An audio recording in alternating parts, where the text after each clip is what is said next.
بسم اللہ الرحمن الرحیم۔ السلام علیکم ناظرین و سامعین، ہمارا آج کا واقعہ حضرت یوسف علیہ السلام اور اس کے ایک دوست کا ہے۔ حضرت یوسف علیہ السلام کا ایک پرانا دوست دور دراز کے کسی علاقے سے ان سے ملاقات کرنے آیا۔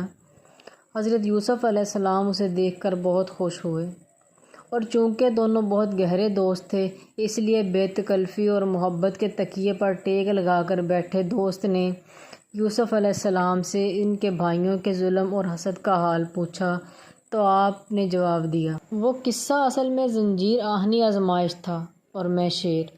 ظاہر ہے کہ زنجیر میں جکڑے جانے کے باوجود شیر شیر ہی رہتا ہے، گیدڑ نہیں بن جاتا اور اس کی کوئی بے عزتی نہیں ہوتی۔ اگر شیر کی گردن میں تو کہانی پڑا ہو تب بھی وہ بادشاہ ہی ہوتا ہے۔ حضرت یوسف علیہ السلام کی زبان سے یہ بات سن کر دوست نے آفرین کہا، پھر پوچھا، اچھا یہ بتاؤ کہ تم پر کنعان کے کنویں اور مصر کے قید خانے میں کیا گزری؟ حضرت یوسف علیہ السلام نے فرمایا، وہی گزری جو چاند گرہن اور زوال کی راتوں میں چاند پر گزرتی ہے۔ خیر یہ باتیں تو ہوتی رہیں گی، یہ بتاؤ کہ میرے لیے تحفہ کیا لائے؟ کیا تو نے سنا نہیں کہ دوستوں کے گھر خالی ہاتھ آنا ایسا ہی ہے جیسے بن چکی پر بن گیہوں کے چلے جانا؟ حضرت یوسف علیہ السلام کی زبان سے یہ بات سنی تو دوست مذاق سے گردن جھکا کر کچھ سوچنے لگا اور کوئی جواب نہ دیا۔ جب انہوں نے دوبارہ پوچھا تو وہ رونکھا سا ہو کر کہنے لگا، ارے بھائی کیا کہوں، بہت شرمندہ ہوں، تمہارے لائق کوئی تحفہ نہ لا سکا۔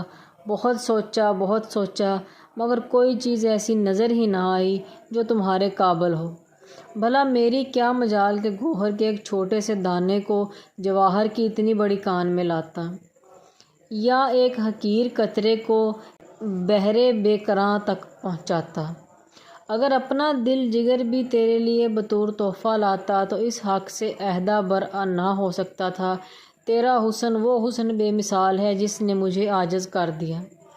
اس لیے یہی سوچی کہ نور قلب کی مانند ایک آئینہ تیرے لیے لاؤں تاکہ تو اپنی پیاری سی صورت اس میں دیکھ سکے اور پھر مجھے یاد کر سکے۔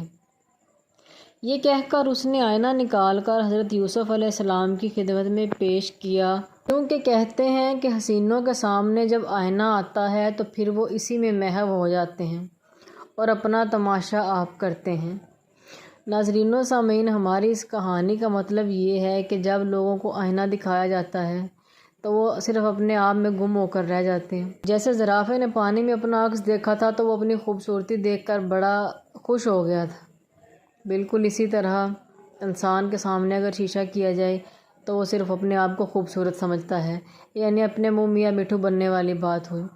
تو ناظرین و سامعین، کیسی لگی آپ کو ہماری آج کی ویڈیو اچھی لگے ویڈیو کو لائک کریں اور ساتھ ہی سبسکرائب بٹن کو کلک کر کے بیل آئیکن کو بھی دبا دیں تاکہ ہماری ہر نئی آنے والی ویڈیو کا نوٹیفیکیشن سب سے پہلے آپ کو ملے۔ تو ملتے ہیں ایک نئی ویڈیو کے ساتھ، تب تک کے لیے اللہ حافظ۔